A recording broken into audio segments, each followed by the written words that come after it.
Welcome friends. Welcome to my channel Just for Student. আজকে আমরা Excel সম্বন্ধে জানব।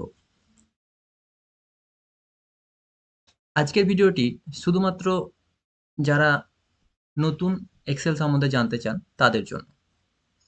কারণ এক্সেলে অনেকেই অসুবিধায় পড়েন প্রিন্ট করতে, পেজ সেটআপ করতে ও বিভিন্ন রকম মেনু সম্বন্ধেও জানেন না। তো চলুন শুরু করা যাক। মাইক্রোসফট এক্সেল ওপেন করুন, আপনার যাই থাকুক। এখানে মাইক্রোসফট এক্সেলের 11 ভার্সন, ওই জন্য ব্ল্যাঙ্ক ওয়ার্কবুক এভাবেই সিলেক্ট করতে হবে। যাদের 7 ভার্সন তারা ডাইরেক্ট ক্লিক করলেই মাইক্রোসফট এক্সেলের এরকম একটি পেজ খুলে যাবে। তো এই পেজে প্রথমেই আমি জানবো যে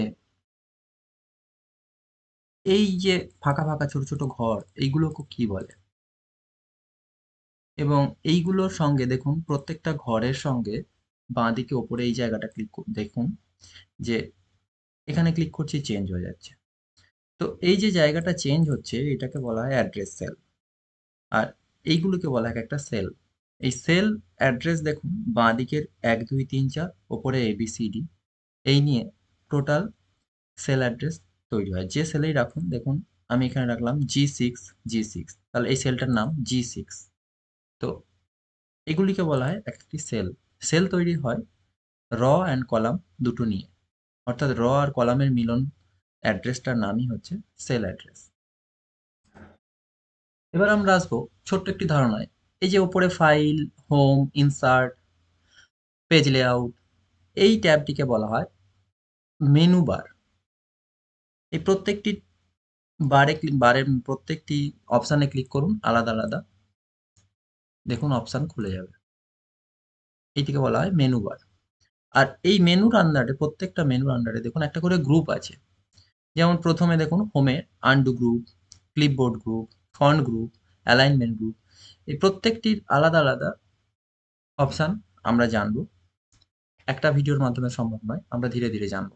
আজকে আমাদের একদম প্রথম যে সমস্যায় সবাই পড়ে, print, print preview, page setup, আমরা এই তিনটি সম্বন্ধে জানবো। তো প্রথমে শুরু করা যাক পেজ সেটআপে। পেজ সেটআপের জন্য আমাদের সর্বপ্রথম পেজ লেআউট অপশানে যেতে হবে। পেজ লেআউট অপশানে গেলে দেখুন পেজ সেটআপের যে গ্রুপ আমি বলেছি, একটা করে গ্রুপ দেখুন, এই যে themes group, page setup group, scale to fit group. তো এক একটি গ্রুপ আছে, আমরা পেজ সেটআপের গ্রুপে যাব। এখানে সাইজ অপশানে যাব। দেখুন সাইজ লেটার আছে, আমি A4 করার সঙ্গে সঙ্গে আমার মার্জিন দেখুন চলে আসবে।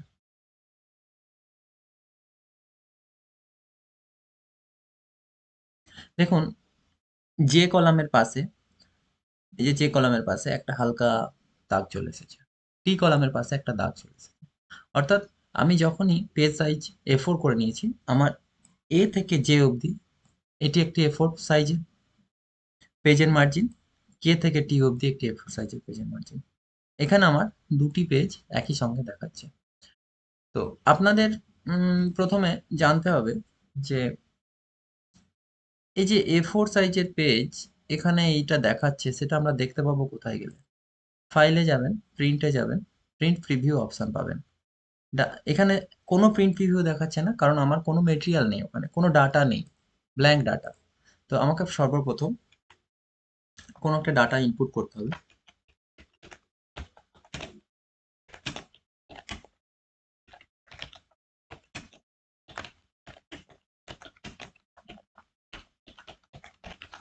আমি একটি ডাটা ইনপুট করেছি।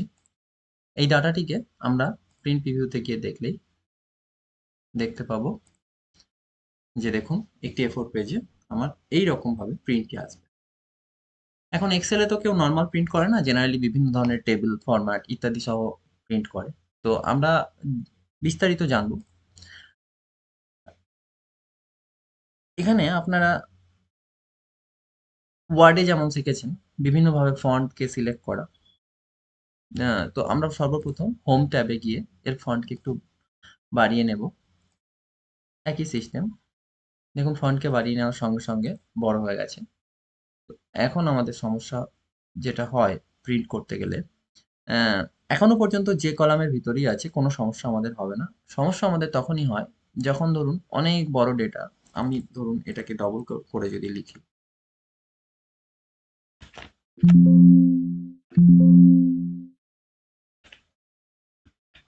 দেখুন যে থেকে বেরিয়ে গেছে।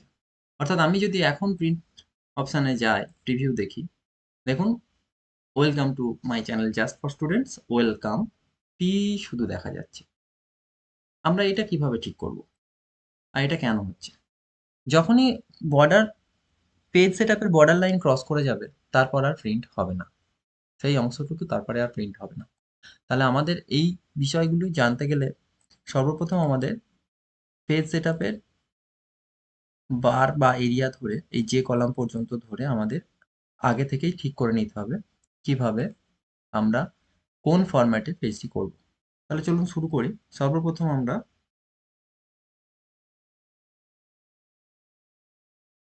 এটিকে কেটে নিই,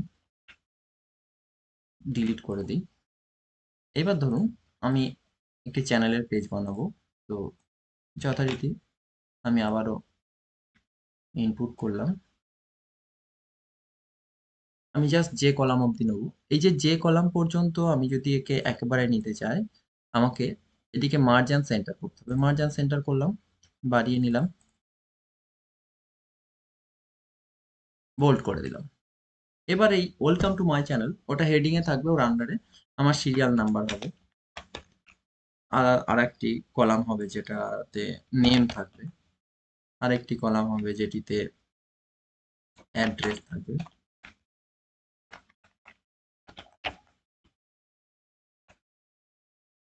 মোবাইল নাম্বার থাকবে,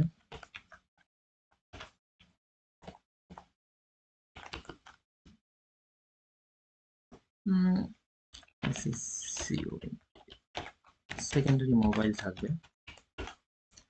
ব্যাস, আর আমার দরকার নেই। তো এখন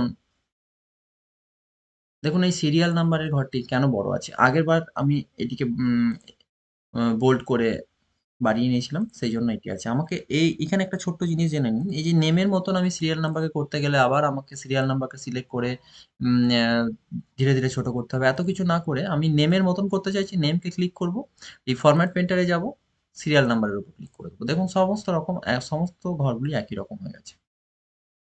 আমার তাহলে A B C D E এই 5টি কলাম নিয়ে কাজ। কিন্তু আমি দেখুন যে কলাম অবধি নিয়েছি, যে কলাম অবধি মার্জেল অ্যান্ড সেন্টার করে নিয়েছি, তাহলে আমাকে যে কলাম অবধি প্রয়োজন নেই, আমার ই কলাম অবধি প্রয়োজন। তাহলে আমার ভুল হয়েছে, প্রথমে মার্জিন সেন্টারকে আমি নষ্ট করব, ডিলিট করব, তারপরে আমি করব এফ কলাম অবধি, ওই সরি ই কলাম অবধি, ই কলাম অবধি করে নিলাম। এবার আমি বড় করব, ঘরগুলোকে বাড়িয়ে নিন, এই ঘরটিকে বাড়িয়ে নিন, এই ঘরটিকে প্রয়োজন মতন বাড়িয়ে নিন। দেখুন এটিকে আমরা সব সিলেক্ট করে নিয়ে অ্যালাইনমেন্ট গিয়ে অ্যালাইনমেন্ট আমরা মিডল করে নিলাম। এবার আমরা ঘর করব। ঘর করতে গেলে নর্মাল বর্ডারসে গিয়ে অল বর্ডার করে নেব। দেখুন হোমে যান, ফাইলে যান, প্রিন্ট প্রিভিউতে দেখুন একদম যেমনটি আপনার ওখানে দেখাচ্ছে তেমনটি হয়ে গেছে। এখানে আপনি চাইলে ইচ্ছে মতো স্কেল করতে পারেন, ফিট করতে পারেন, যা খুশি করতে পারেন, কাস্টম ভাবে করতে পারেন। তো সেগুলো আমি পরের ভিডিওতে আমি দেখিয়ে দেবো। তো এখন আমরা প্রিন্ট জানবো। নর্মাল এখন প্রিন্ট করলে প্রিন্ট বেরিয়ে আসবে।